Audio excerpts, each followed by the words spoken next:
ওই সময় নবী দুনিয়ার থেকে চলে গেলেন।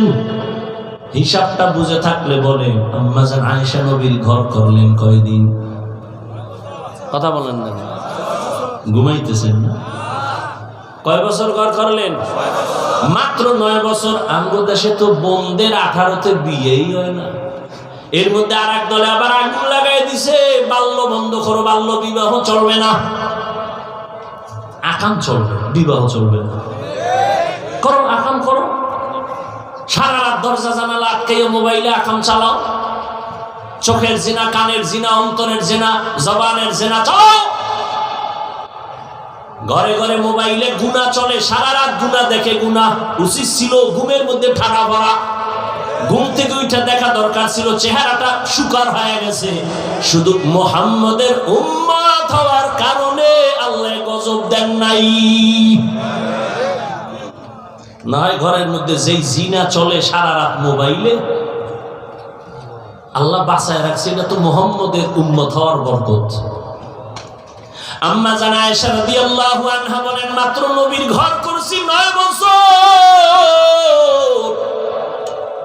18 বছরের আমি একটা মেয়ে, রহমতের নবীর 9 বছর সোহবত পাইয়া কি পাইছি জানো?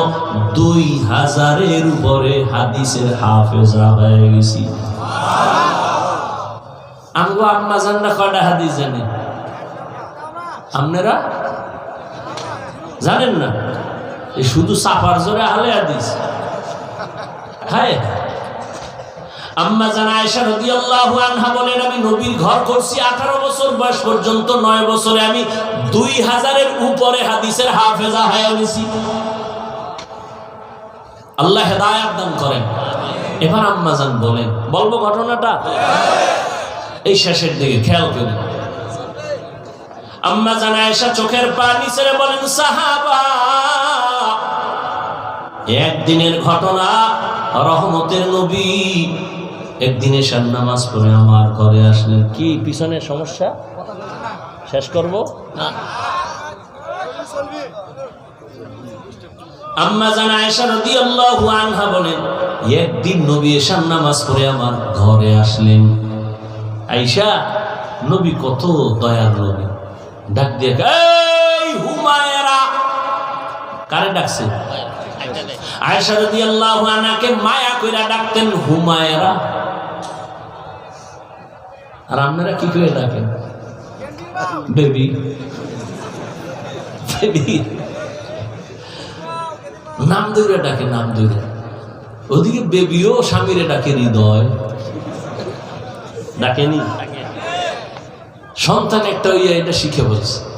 সন্তানের আব্বু কয় না, আম্মু কয় না, মায়েরে কয় বেবি, নাস্তা দে। বাবারে কয় এই হৃদয় টাকা দে। দুইজনে কয় এই সর্বনাশ। এ যদি মানসি শুনি, আরে জুতার ভিডারে, আব্বু কয় না, আম্মু কয় না, উপায় কি? ডোন্ট মাইন্ড আর ফ্রি মাইন্ড। স্ত্রীর স্বামীও নাম ধরে ডাকে, স্বামী স্ত্রীকে নাম ধরে ডাকে। নামগুলো কি সাইজে? একজনের নাম সবুজ আর একজনের নাম গম্বুজ।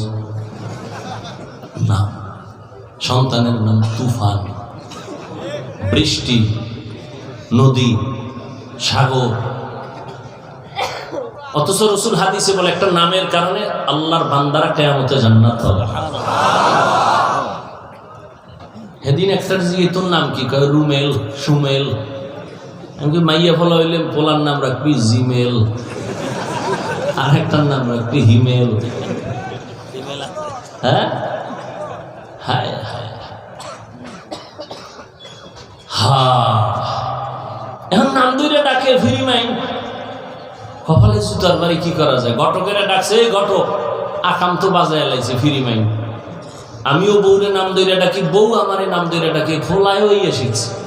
ফোলায় আমার আব্বু কয় না, কি কয়? কয় হৃদয়। মায়ের কয় বেবি। উভয় কি? প্রতিদিন খালি পেটে সকালবেলা বইয়া মাঝখানে ছেলেটারে বইয়া, স্বামী আর স্ত্রী দুইজনের রিহার্সাল দিবি। তুই একবার স্বামীরে কবি আব্বু, আর তোর ওই স্বামী তোরে ডাকবে আম্মু। এইভাবে মাঝখানে রিহার্সাল দেয়। তো সন্তান যদি শিখে, এবার টের পা ফ্রি মাইন্ডের জুতা কেমন। আল্লাহ হেদায়েত দান করেন। আম্মা জান আয়েশা রাদিয়াল্লাহু আনহা চোখের পানি ছেড়ে বলেন, রহমতের নবী ঘরে আসলেন, এশার নামাজের পরে এসে ডাকলেন, হুমায়রা, লাব্বাইক ইয়া রাসূলুল্লাহ। আজকের রাত্রের জন্য আমার একটু ছুটি দিবেন নি? আজকে রাত্রের জন্য একটু ছুটি কার কাছে চায়? আর নবীজি চায় কার কাছে? আম্মা জান আয়েশার কাছে। আপনারা চাননি যে ম্যাডাম একটু ছুটি দিবা, ক্লাবে যাব? কি আর ছুটি মুটি, রাত্র 3টা বাজে ম্যাডাম যদি টেলিফোন করে, আরে আগুন। ম্যাডাম বলে, কই আছো? কয়, তোর দরকার কি? আমার কত চাকরি রাতের বেলা, মেয়েরা চলে। ম্যাডাম যদি প্রশ্ন করে, সেখানে আগুন লাগায় দেয়। আর রহমতের নবী আম্মা জানকে বলে, নবী আজ রাতের জন্য একটু ছুটি দিবেননি? আম্মা জান আয়েশা চিন্তা করলেন, নবীজি হয়তো অন্য কোনো বিবির ঘরে যাবেন। আম্মা জান আয়েশা হাস দিয়া বলেন, ইয়া রাসূলুল্লাহ, আপনি আমার কাছে ছুটি চাইবেন আর না বলবে, এটা কেমনে বুঝলেন? ও রহমতের নবী, আমি ধন্য, আপনার ঘরে এসে আমি ধন্য। আম্মা জান বলেন, আমি ভাবলাম নবী এবার বের হইয়া ভিন্ন কোন বিবির ঘরে যাবেন। আমি এবার, নবী আসছে রুমে, বাতিবুতি নাই, নবীর চেহারার আলোতেই পুরো ঘর আলোকিত হয়ে আছে।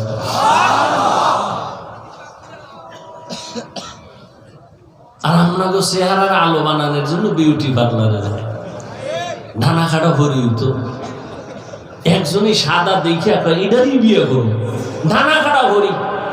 বাসায় নিয়ে যখন টের পাইছে একটু পানি লাগছে, রৌদ্র লাগে, দেয় আসল জাম কালা, চান্দি গরম হয়ে গেছে।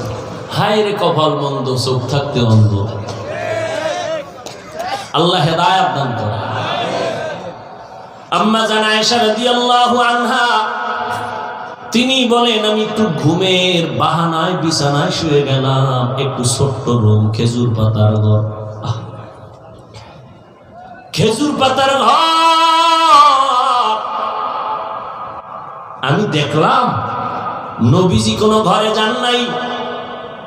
আমি ঘুমের বাহানা কইরা আমি তাকায় হালকা ভাবে নজর দেই, আমি দেখি রহমতের নবী একা নামাজে দাঁড়ায় গেলেন। আমার হুজুরার এক কর্নারে নবী নামাজে দাঁড়াইয়া হালকা আওয়াজে আলহামদু সূরা তেলাওয়াত শুরু করলেন, আর চোখ থেকে পানি পড়া শুরু হয়ে গেল ঝর্ণার মতো। রহমতের নবী তেলাওয়াত আলহামদু শেষ, সূরা বাকারা শুরু করলেন। ভাবলাম নবী বোধহয় বাকারার মাঝখানে গিয়ে রুকুতে যাবেন, কিন্তু না, পুরা সূরা বাকারা শেষ করলেন। তাও তো তাড়াহুড়া নাই, নবী আস্তে আস্তে পড়তেছেন। আর আমি আয়েশা জীবনে নবীকে এমন কান্না করতে দেখি না। নবী তেলাওয়াত করেন আর কান্না করেন। সূরা বাকারা শেষ করতে করতে অনেক সময় চলে গেল। ভাবলাম নবী এবার রুকুর মধ্যে যাবে, না, নবী সূরা আলে ইমরান শুরু করলেন। নবী ভাবলাম মাঝখানে গিয়ে রুকুতে যাবে, না, নবী পুরো সূরাটাই শেষ করলেন। এখনো প্রথম রাকাতে নবী দাঁড়ানো আছে।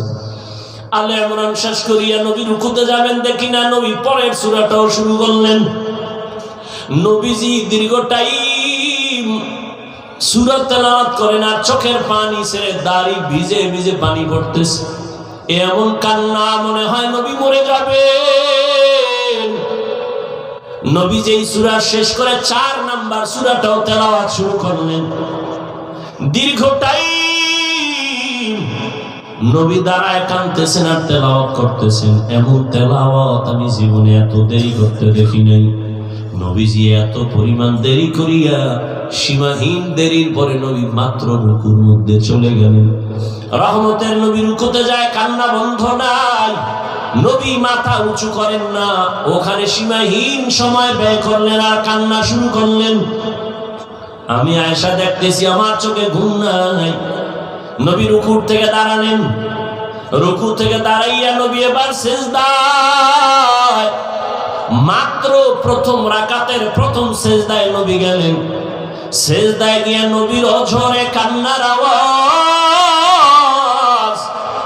প্রথম রাকাতের প্রথম সিজদায় নবী এ পরিমাণ কান্না, এই কাঁদতেছেন কাঁদতেছেন, মনে হয় নবী বেহুশ হয়ে যাবেন, আর নবী মাথা উঁচু করেন না।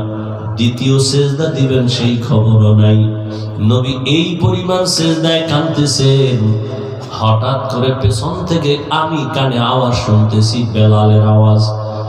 মসজিদের বাহিরে বেলাল আওয়াজ দিছেন, ইয়া রাসূলুল্লাহ, আমি ফজরের আজান দেওয়ার জন্য আসছি। নবী সময় কম, তাড়াতাড়ি প্রস্তুতি নেন। ফজরের সময় কাছাকাছি। নবী সেই রাতের নামাজের মাত্র প্রথম রাকাতের প্রথম সিজদায় কান্না করে, এখনো দ্বিতীয় সিজদা করেন নাই। ওদিকে বেলালের আওয়াজ, বেলাল ফজরের জন্য ডাকতেছেন। সময় কাছাকাছি চলে আসছে, নবী প্রস্তুতি নেন। ও সাহাবায়ে কেরাম, আমার নবীর এইভাবে ইবাদত, এত কান্না এত কান্না, এত তেলাওয়াত, এত পরিমাণ দেরি করলেন সিজদার ভেতরে, এত পরিমাণ ইবাদত গুজারার জমিনে আর কোনো ব্যক্তি নাই। আল্লাহ পাক আমার নবীকে এই কারণে মোহাব্বতের নজরে বান্দা বলেছেন। এরে আল্লাহর গোলাম যুবক বাবারা, পর্দার আড়ালের মা বোনেরা, দুনিয়ার রং তামাশা তো কম করলা না রে বাবা। কবে তুমি নামাজে দাঁড়াই আমার আল্লাহকে ডাক দিবা? কবে তুমি পর্দার আড়ালে চলে যায় আমার আল্লাহর মোহাব্বতের মালা গলায় পরবা? ও যুবক, রহমতের নবীর মোহাব্বত অন্তরে জমা করে স্কুলে পড়ো, কলেজে পড়ো, চাকরি করো, নামাজ ছাড়িও না। আল্লাহর মোহাব্বতের মেয়েরাজ এই নামাজ বড় মজার জিনিস। নামাজ পড়ো, জীবনে তো নামাজ কম ছাড়লা না, দাড়ি কম কাটলা না, বেপরদায় কম চললা না। এখনো সময় আছে তওবা করিয়া। তোমার মতো যুবক স্কুল কলেজে জেনারেল লাইনে থাকিয়াও তো নামাজ পড়ে, তুমি কেন পারবা না? নবীর মোহাব্বত অন্তরে নিয়া, মা বাবার দোয়া নিয়া, শিক্ষকের দোয়া নিয়া, ওলামায়ে কেরামের পরামর্শ নিয়া নবীর আদর্শের মালা গলায় লাগায় তওবা করো। আর জীবনে নামাজ ছাড়বা না, দাড়ি কাটবা না, বেপরদায় চলবা না, মা বাবার দোয়া নিয়ে চলবা। ও পর্দার আড়ালের মা বোনেরা, আল্লাহ পাক আপনাদেরকে এত মর্যাদা দান করেছে। আপনারা নবীদের মায়ের মতো দামি মা, সাহাবায়ে কেরামদের মায়ের মতো দামি মা। আপনাদের মতো কত মা এখনো পর্দা করে, স্বামীর মাল হেফাজত করে, মোবাইলে সময় নষ্ট করে না, নামাজ ছাড়ে না, বেপরদায় চলে না। আপনারা কেন পারবেন না? এখনো সময় আছে, তওবা করেন, আল্লাহকে মনে মনে বলেন, আর তৌফিক চান। আর জীবনে বেপরদায় চলবেন না, নামাজ ছাড়বেন না, স্বামীর মাল খেয়ানত করবেন না, মোবাইলে সময় নষ্ট করবেন না। আল্লাহ সন্তান দিলে নেককার বানাবেন, আদর্শ ডাক্তার বানাবেন, ইঞ্জিনিয়ার বানাবেন, নামাজিওয়ালা বানাবেন। আর তওবা করো হে যুবক, জীবনে কয়দিন বাঁচবা? আল্লাহর কাছে তওবা করো, মনে মনে আল্লাহকে বলো, আল্লাহ কোন দিন মরণ হবে জানা নাই, আর নামাজ ছাড়বো না। তওবার নিয়ত যদি করতে পারো খাঁটিভাবে, আল্লাহ পাক রহমতের দরজা খুলে দিবেন। আল্লাহ সবাইকে খাঁটি তওবাওয়ালা জিন্দেগি দান করেন। আল্লাহ সবাইকে নবীর আদর্শওয়ালা জিন্দেগি দান করেন। আমিন। আলহামদুলিল্লাহি রাব্বিল আলামিন। والصلاة والسلام على سيد الأنبياء والمرسلين وعلى آله وأصحابه أجمعين. يا أرحم الراحمين، يا أرحم الراحمين، يا أرحم الراحمين. رب ارحمهما كما ربياني صغيرا. اللهم إنك عفو كريم تحب العفو فاعف عنا. اللهم إنا نسألك رضاك والجنة ونعوذ بك من سخطك والنار. اللهم إنا نعوذ بك من البرص والجنون والجذام وسيء الأسقام. وداير মালিক, গুনার বোঝা নিয়ে আপনার দরওয়াজায় হাত তুলেছি। কত উলামায়ে কেরাম, মুরব্বী, হাজী সাহেব, ব্যবসায়ী, চাকরিজীবী, পর্দার আড়ালের মা বোনেরা, আয় আল্লাহ মেহেরবানি করে আমাদের জীবনের গুনাহগুলো মাফ করে দেন, মাহফিল কবুল করে নেন, হেদায়েতের জরিয়া বানায় দেন। আয়োজনকারী সহযোগিতাকারীদের কবুল করে নেন, এলাকায় শান্তি দান করেন। আয় আল্লাহ সারা দুনিয়াবাসীকে মাফ করে দেন। আয় আল্লাহ বাংলাদেশ শান্তির দেশ বানায় দেন। নবীজির সুন্নতওয়ালা জিন্দেগি দান করেন। নবীজির রওজায় গিয়ে সালাম দেওয়ার তৌফিক দান করেন। বাইতুল্লাহর গিলাফ ধরে লাব্বাইক বলার তৌফিক দান করেন। আয় আল্লাহ মা বোনদের আবেদা বানায় দেন, পর্দাওয়ালা বানায় দেন, সন্তানগুলো নেককার বানায় দেন। আয় আল্লাহ যারা লেখাপড়া করে পরীক্ষার্থী কামিয়াবি দান করেন। আয় আল্লাহ আমার কলিজার যুবকদের দিনদার বানায় দেন। মোবাইলের গুনাহের থেকে হেফাজত করেন। 5 ওয়াক্ত নামাজি বানায় দেন। নামাজ কাজা হওয়া থেকে হেফাজত করেন। আয় আল্লাহ উলামায়ে কেরামদের কবুল করে নেন। বাতিলের মোকাবেলায় বিজয় দান করেন। বাতিলকে বাতিলের দ্বারা দমন করে দেন। বাতিলের নিফাকি জাহের করে মুমিনের ঈমান আমল হেফাজত করেন। মাদ্রাসা কবুল করে নেন, মসজিদ কবুল করে নেন, অন্যান্য শিক্ষা প্রতিষ্ঠান নবীর আদর্শে কবুল করে নেন। আয় আল্লাহ দিলের নেক আশা পূরণ করে দেন। রিয়া হাসাদ কিবির দূর করে ইখলাস দান করেন। ইলম ও হিকমত আমলে বরকত বাড়ায় দেন। উলামা তুলাবা উম্মতের অন্তরে ইজ্জত মুহাব্বত রহমত বাড়ায় দেন। নবীজির মুহাব্বতে দ্বীনের নিসবতে আওয়াজে কথায় রুহানিয়তে স্পষ্টতা বাড়ায় দেন। আল্লাহ উদয়ের মালিক আমরা যারা হাত তুলেছি জানি না এই ময়দানে কারা এতিমের মতো হাত তুলেছে। জীবনে আর মা দেখবে না, বাবা দেখবে না, ডাক দিতেও পারবে না। ও আল্লাহ জানি না কারা এতিম। ওই কবর থেকে দোয়ার অপেক্ষায় রে সন্তান, ওই মা বাবার জন্য দোয়া করো। আল্লাহ যারা মা বাবা হারায় হাত তুলেছেন মেহেরবানি করে সবাইকে জান্নাত দান করেন। যারা বেঁচে আছেন হায়াত বাড়ায় দেন। অসুস্থ যারা সুস্থতার নিয়ামত দান করেন। আয় আল্লাহ চলার পথে হেফাজত করেন। জান মাল আহাল পরিবার হেফাজত করেন। মুখালিফের মুআফিক বানায় দেন। জাহিরি বাতিনি দুশমনের মোকাবেলায় বিজয় দান করেন।